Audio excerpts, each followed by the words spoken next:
Kenapa agama diajarkan al-jannatu takhta aqdamil ummahat? Surga itu berada di bawah telapak kaki ibu. Coba itu contohnya. Digendong bersusah payah, dari tadi itu hadir, kepanasan, tidak pulang. Untuk apa? Karena mau dengar dakwah. Dan mau dengar dakwah sayang juga sama anak. Makanya adik-adik sekalian, ketika Anda durhaka sama ibumu, maka jangankan kau masuk surga, baunya surga diharamkan bagimu. Dengar ini cewek-cewek, sopan sama cowoknya, kurang ngajar sama mamanya. Kalau mamanya yang kasih tahu, apa sih mama tahu, itu kan dulu. Sekalinya cowoknya aja, iya deh bang, terserah abang aja deh, saya ikut, mana yang baik. Dongo. Tahu dongo? Beleng-beleng. Tahu beleng-beleng? Itulah makanya. Adik-adik sekalian, kalian mau sukses, muliakan orang tuamu. Tidak perlulah kau kursus kiri kanan. Muliakan orang tuamu, Allah yang angkat derajatmu. Itu janji Allah.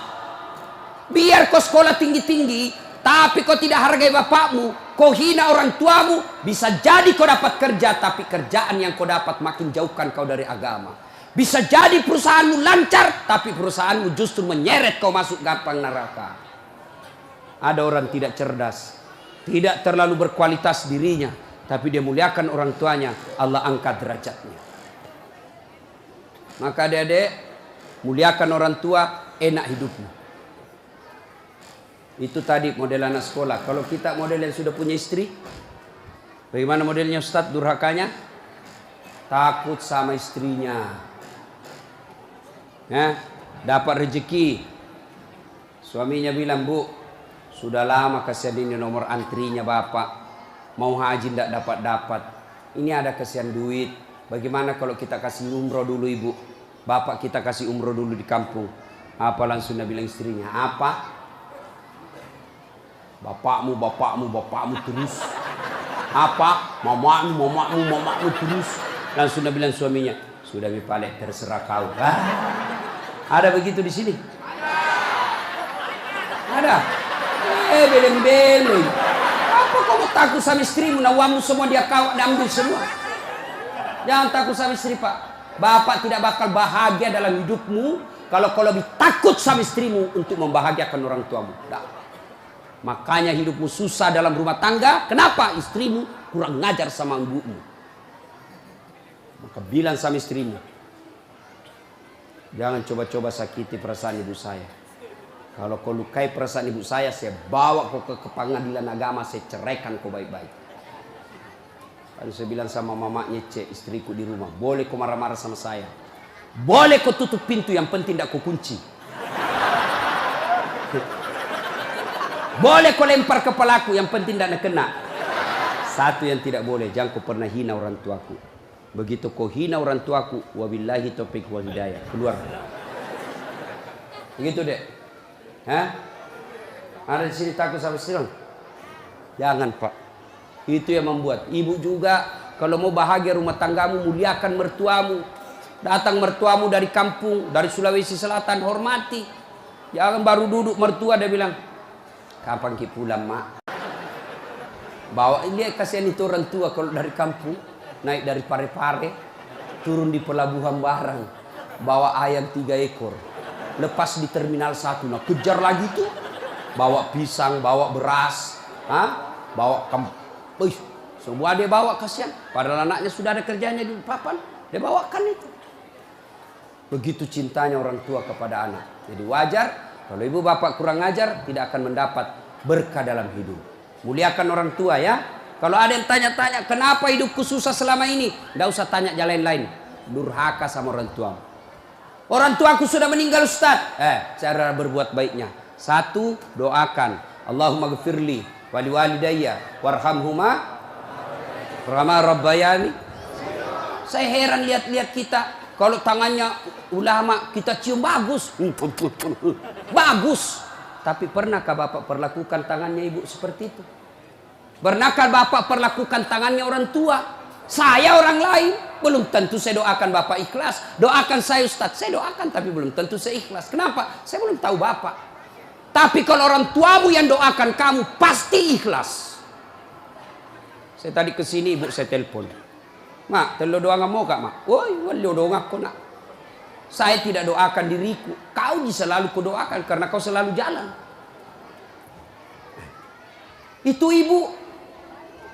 Kalau suami bu, jangan sampai ibu juga berdosa kepada orang tua gara-gara suami. Jangan sampai bapak-bapak berdosa hanya karena istri.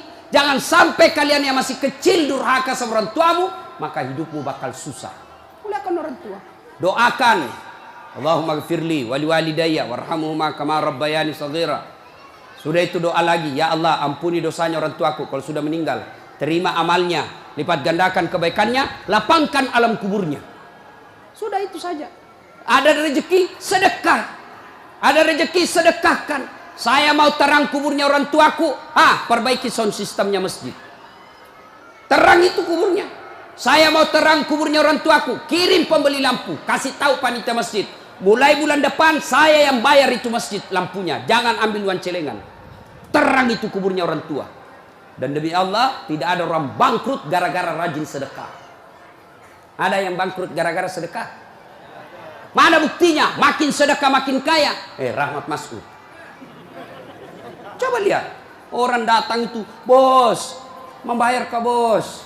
Bos, baju sekolah bos. Bos, istriku melahirkan. Bos, terbakar anuku. Bantu. Tapi mana ada yang bangkrut kalau rajin sedekah? Tidak ada pak. Kenapa bapak ibu miskin? Kalau selalu minta-minta. Berhenti minta-minta, Allah kasih kau kaya. Sedekah. Saya tidak bisa sedekah dengan duit. Sedekah kau dengan tenagamu. Saya tidak bisa sedekah banyak-banyak. Sedekah dengan apa? Lihat itu masjid. Oh, sudah kotor anunya. Apa namanya itu? Kudungnya. Putih bukan, coklat bukan, hitam bukan, kak diam nih. Sudah, bawa masjid satu kudung. Itu sedekah. Oh, masjid antara masjid dengan toilet jauh. Sedekah dengan sandal swallow. Nah, curi orang, tidak ada urusan. Itu sedekah. Kita lihat karpet, sudah jelek, sedekah dengan karpet. Insyaallah banyak pahala. Hari Jumat kita kirim air botol gelas ke sana. Air gelas ke sana, orang minum itu sedekah. Saya cuma bisa nasi bungkus 10 saya sumbang hari Jumat, itu sedekah. Allah tidak lihat banyaknya, yang penting ikhlas banyak daripada sedikit tidak ikhlas. Sedekah. Serius. Sudah sedikit tidak ikhlas lagi. Mending banyak ikhlas. Iya toh? Panasnya di. Nggak bisa konsentrasi sejenak. Lewat-lewat ketawa itu kak bos. Nah ibu bapak, salah satu sunnah yang dianjurkan Nabi sholat jamaah. Nabi kumpul-kumpul sama sahabat. Ya, enggak apa-apa, enggak apa-apa. Enggak usah kasih, enggak apa-apa pak. Sedikit lagi, 5 menit lagi. Menunggu orang masjid takwa. Ya. Nabi, saudara-saudara sekalian, kalian yang tetangga dengan masjid wajib datang berjamaah. Bertanya sahabat, mana tetangga masjid ya Rasul? Kanan masjid 40 rumah, depan masjid 40 rumah, belakang masjid 40 rumah, belakang masjid 40 rumah. Itu tetangga masjid. Bubar. Tiba-tiba datang tunanetra. Tahu tunanetra? Tidak melihat.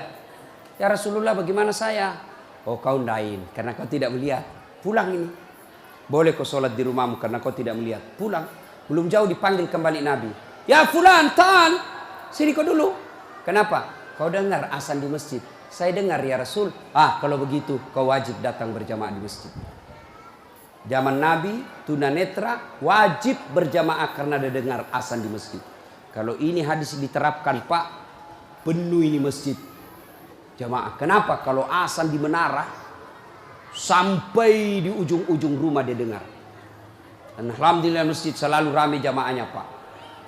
Terutama kalau subuh. Penuh. Sampai di luar. Tidak ada di dalam.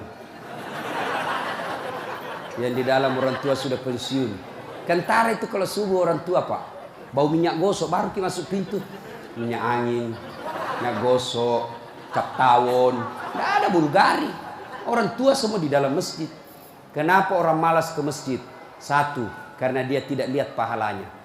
Coba kalau Pak Rahmat Masud umumkan, siapa yang datang sholat berjamaah subuh dapat beras 50 kilo, pembeli pulsa 200.000.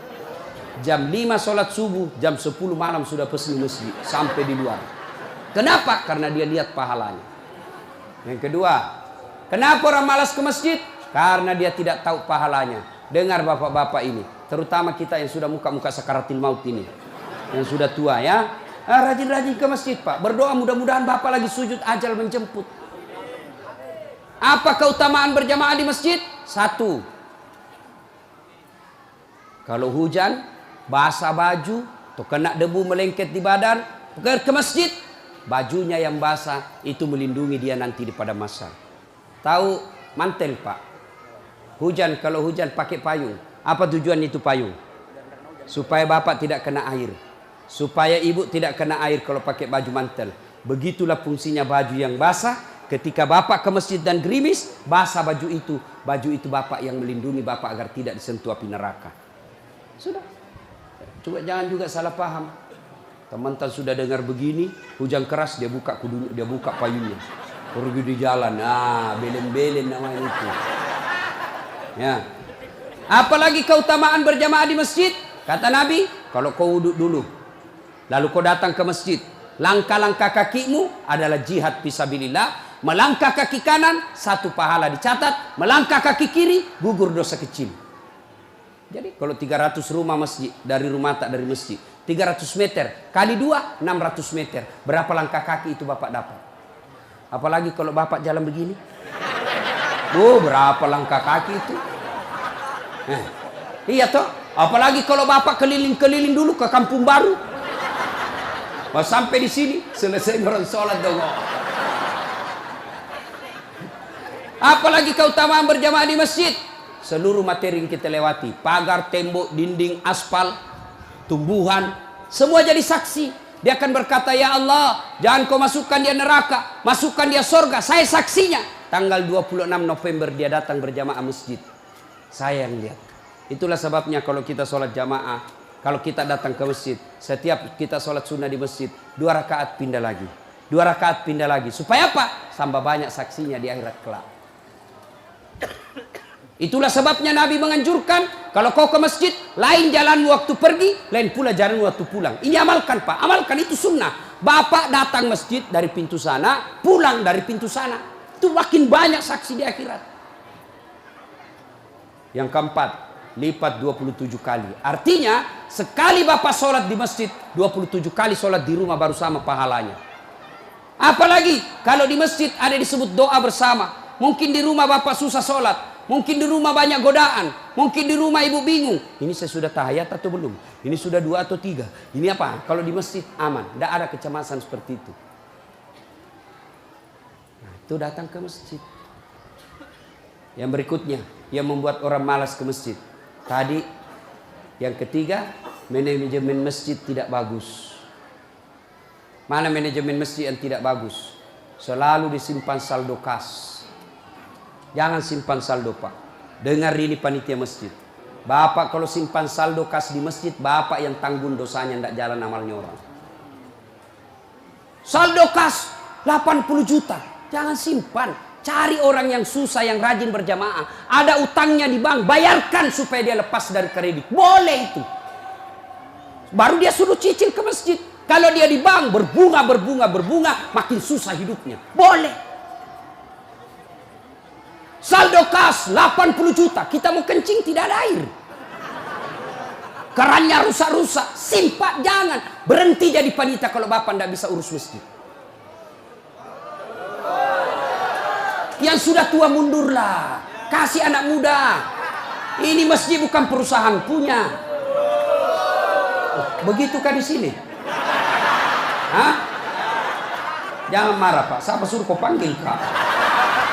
Mau kok. Demi Allah Pak, bapak tanggung kalau amalnya orang tidak jalan. Bapak coba kalau itu uang cuma 100.000, tapi diberikan keran, maka selama keran itu berputar, selama itu orang yang punya uang dapat pahala. Tapi kalau dia cuma di bank disimpan, tidak jalan amalnya. Belikan dispenser, belikan kopi. Tidak apa-apa, boleh. Jangan ditulis di masjid, dilarang tidur. Siapa yang larang tidur di masjid? Tidak ada dalilnya. Ayo, Bapak pernah ke tanah suci di Madinah? Pernah ke Mekah? Ada tidak ditulis dilarang tidur? Tidak, Pak. Barangkali ada orang tidak bisa tidur di rumahnya, dia datang ke masjid supaya bisa tidur. Itu memang boleh. Yang tidak boleh, ngiler. Maka kalau kau mau tidur di masjid, bawa kau bantal. Kalau tidak bisa, kau gelisah kau di rumahmu. Bertengkar kau sama istrimu. Istrimu ngomel terus. Maka dia bilang, jangan kau pulang. Merdeka. Bodoh itu istri sekarang kalau Nabi bilang sama Tuhan, jangan kau pulang. Oh, gembirai. Langsung Nabi bilang pacarnya, sini kau sayang. Di rumahku kau tidur. Kulayani kau dengan baik. Sudah.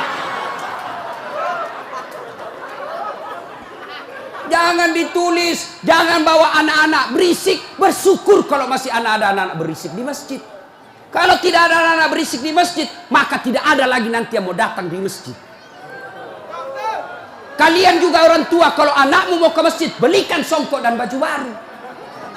Anaknya mau pergi, Pak, mau pergi masjid, belikan nggak songkok? Apa dia bilang? Itu nak, songkok na nenek nu kau pakai. Anaknya nomor 7, songkok na nenek na nomor 10. Tak buas si songkok nama buas si. Berteriak ni temannya, Pak Doja, Pak Doja, Pak Doja. Tidak mau ya anak tak pergi masjid. Hei.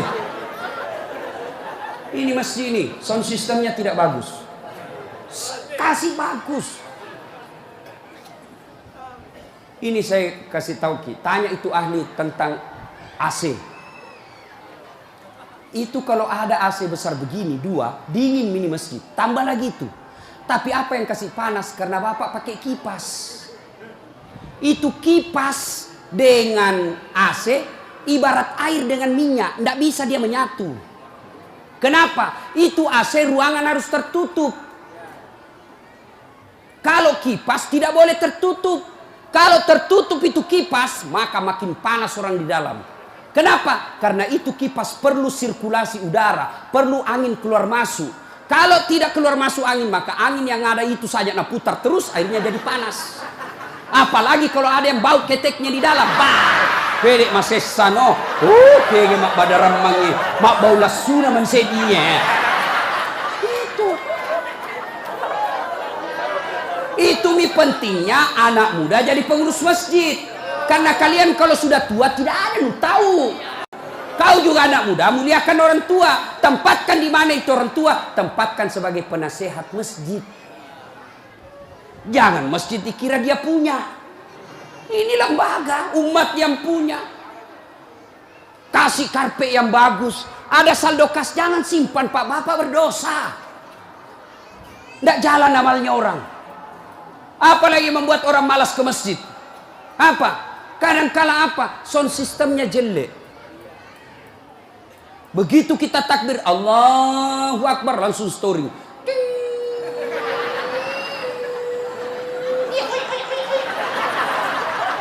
Mau ki perbaiki, sudah maki takbir, terpaksa si tangan ki.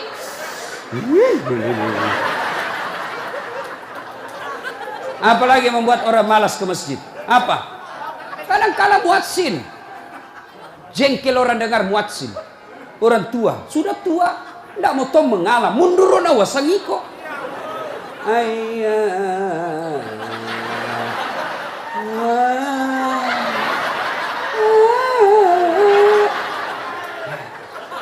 Namun dari iya siro tomato, iya siro. Ayo coba. Iya. Apalah yang membuat orang malas ke masjid? Kadang-kala penceramah. Kita di rumah sudah bertengkar istri. Di kantor mumet pikiran. Kita datanglah ke masjid dengar ceramah. Mudah-mudahan kita dapat pencerahan. Ini bukan pencerahan, nak kasih takut kita terus. Dibakar pantatmu. Ditusuk. Udah bilang tak boleh.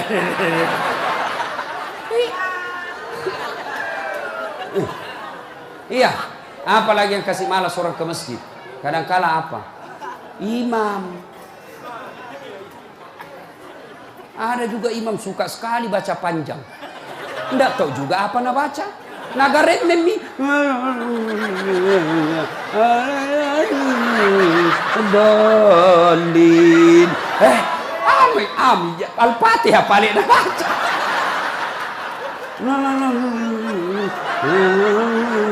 Dolin. Malam petoni ndak jelas. Makanya kata Nabi, kalau kau jadi imam, dengar ini Pak Imam. Satu, baca kau yang ringkas. Kenapa? Karena jamaah kita di belakang macam-macam. Ada yang sudah tua tidak bisa lama berdiri. Ada anak muda yang baru datang, tidak senang yang lama-lama. Pulang di masjid, enak sembahyang di masjid. Ampun Ma Ustaz. Kenapa? Dia bilang itu mesti aliran sesat. Kenapa aliran sesat? Dia bilang sembahyang subuh 3 rakaat. Bukan 3 rakaat, sujud tilawah nama itu dong. Makanya tuh imam sebelum kau takbir jelaskan dulu jamaahmu. Adik-adik, ini kita sujud tilawah. Sunnah malam Jumat membaca surah As-Sajdah. Pada rakaat kesekian kita harus sujud. Ini bukan 3 rakaat, tapi karena Allah perintah ayat itu dibaca sujud. Jelaskan. Yang sulit, aliran apa ini? Kenapa 3 rakaat? Enggak, kau yang dongo.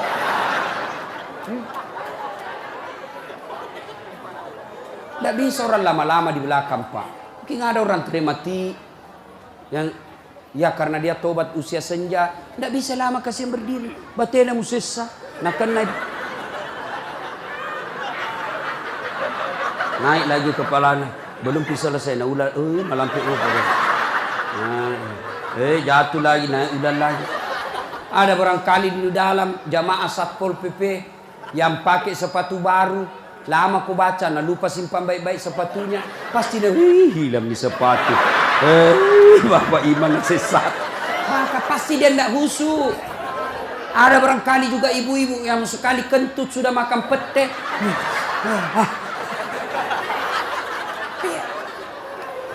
Ya. Yang kedua kata Nabi, kalau kau jadi imam, baca yang umumnya orang hafal. Tujuannya apa Ustaz? Satu, supaya jamaah ikut kalau dia hafal. Coba kalau kita imam baca Al-Fatihah, kita ikut juga toh. Kenapa? Karena kita hafal. Tapi coba imam membaca surah Al-Baqarah ayat 10 sampai 120. Nah, imam sibuk dengan bacanya, kita sibuk dengan hayalan tak. Mau ikut, tidak dihafal. Mau ruku, belum ruku, terpaksa dibaca semua pengumuman masjid. Keadaan keuangan masjid, saldo kas pengeluaran, sumbangan dari haji, dibaca semua.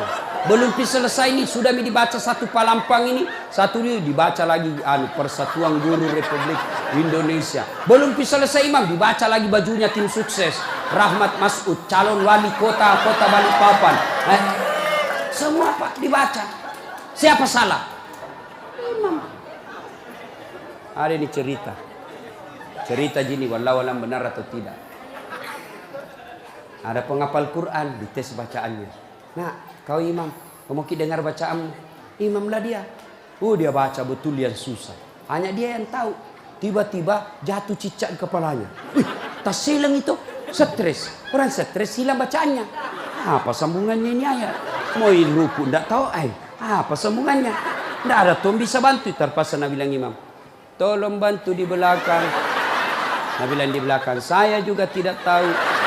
Tiba-tiba berteriak anak muda. Dia bilang, kalau begitu ya sudah, ya Allahu Akbar. Siapa salah? Siapa salah? Siapa salah? Ini waktuku kuliah ini, kisah nyata. Waktu saya KKN. Belum Pak jadi ustaz waktu itu. Ada temanku, baru kenal ceritanya ini. Pikir sholat di posko. Dia pakai gamis. Bajuan itu, baju ustaz. Aku bilang, alumni pesantren ini. Ya imam, dialah imam. Al-Fatihah lancar. Begitu dia baca Al-Kafirun, aku bilang macam apa? Macam apa ini? Wala antum abiduna ma a'bud, wala ana abidum ma abattum, wala antum abiduna ma a'bud, wala ana abidum ma, wala antum abid, wala ana. Jengkel temanku yang anak fakultas sastra. Langsung teriak, Nabi bilang, "Woi, kenapa itu tak putar-putar tidak mau sampai?" Nabi bilang, ini imam, ini juga kupikir. Kacau sholat. Siapa salah? Siapa salah? imam. Ini waktu ku SD di kampung, sembahyang asar. Bih, sujud Pak Imam lama sekali. Apa ini imam lama sekali sujud? Tiba-tiba ada temanku nangkak kepalanya, sembahyang asar tuh. Dan seter, wih, tidak ada imam. Ternyata imam keluar dari pintu samping. Kacau mi sholat, bubar, tidak ada imam. Selesai sholat ditanya, Pak Imam, kenapa ku tinggalkan saf? Dia bilang, kentut kanan. Pak Imam, lain kali kalau Bapak Imam kentut, kasih bangun ki dulu supaya dilihat kau pergi. Dia bilang, ku sengaja nak, karena malu kak aku lihat. Kacau sholat, siapa salah? Siapa salah? Imam. Makanya agama mengajarkan dalam fikih sholat jamaah, hati-hati milih imam. Makmum siapa saja boleh jadi makmum. Mulai orang gila sampai orang sadar boleh jadi makmum. Mulai orang dewasa sampai belum balik boleh jadi makmum. Mulai orang cerdas sampai orang blow on boleh jadi makmum. Imam tidak boleh, hati-hati. Kenapa? Salah imam, kacau sapu. Maka hati-hati. Kalau salah imam, bubar jamaah. 2020 yang akan datang, Balikpapan akan milih imam. Wali kota. Kalau kau salah milih wali kota, sengsara hidupmu. Mengerti maksudku? Mengerti itu? Siapa yang panggil kak? Hah? Ada juga calon wali kota, datangkan artis. Tahu apa ramah ustaz? Kalau artis nak datangkan kibu, terancam kibu. Datang itu artis, kelihatan dadanya, kelihatan pahanya. Nah goyang di depannya suami tak. Enggak juga nak kasih lihat kipahanya pak, nak kasih lihat saja. Dia tu apa keteni-teni kipak. Enggak nak kasih pegang, dikasih lihat saja. Cancing-cing. Ada itu Pak Haji menontonnya. Coba kalau ustaz nih, kita dah tahu ini salat jamaah. Itu enaknya kalau calon pemimpin kita yang juga calon pemimpin dekat dengan ulama. Jangan kau musuhi ulama. Yang penting jangan jadi manusia jarum apa itu? Jisamsu. Tahu jisamsu? Janji manis nyatanya palsu. Insya Allah Pak Rahmat tidak begitu. Perlu ini perlu. Nah, dia tanya, Ustadz bagaimana kalau perempuan? Boleh ibu perempuan ke masjid, tapi tidak dianjurkan. Tapi kalau mau ke masjid, jangan dilarang kata Nabi. Kenapa perempuan dulu tidak dianjurkan ke masjid? Karena dulu tidak aman. Kalau pergi sendiri diculik dan diperkosa dulu. Sekarang di Manggar aman. Siapa mau culik? Apalagi kalau ibu sudah 60 tahun. Siapa mau culik bu? Bikin susah. Ada remaja. Ini ustadz yang ceramah. Tidak pernah saya pondok pak. Tidak pernah saya sekolah pondok. SD sekolah umum, SMP sekolah umum, SMA sekolah umum, sarjana sekolah umum, S2 sekolah umum, S3 sekolah umum. Di mana saya belajar agama? Datang ke masjid. Saya kalau Ramadan dulu zaman SMP dan SMA, saya sudah bermalam di masjid. Waktu itu belum saya tahu apa itu itikaf. Tapi ternyata itulah itikaf, tinggal di masjid. Apa kerjaku? Kalau sudah jam 2 teriaklah saya di masjid. Sahur, sahur, sahur. Kalau ada lebih kue bawa sedikit ke masjid. Kita mau juga buka puasa, mau makan sahur di sini. Cuma ada dulu imam di kampungku aneh-aneh pak. Berteriak ini bilang, jangan pak, jangan pak. Orang kaget semua. Ih siapa yang pukul Pak Doja? Oh lari semua orang ke masjid. Jangan pak. Ternyata jam 4. Kacau orang. Sudah itu ditegur, jangan bilang jangan pak. Karena Pak Doja tidak tahu. Nah bilang lagi, sahur, sahur. Sudah jam 3 lewat 60 menit. Ih cocok tahu jangan pak. Ayo ibu bapak saudara-saudara sekalian. Kita juga jamaah ada aturannya. Sudah ya? Nah karena sudah waktu dari tadi saya tunggu. Alhamdulillah. Kalau masih mau dengar ceramah, kita pergi rame-rame ke Masjid Taqwa. Kan tidak dibayar gitu. Nah, kita sama-sama lah ke sana. Ini saja tausiah kita, mudah-mudahan ada manfaat.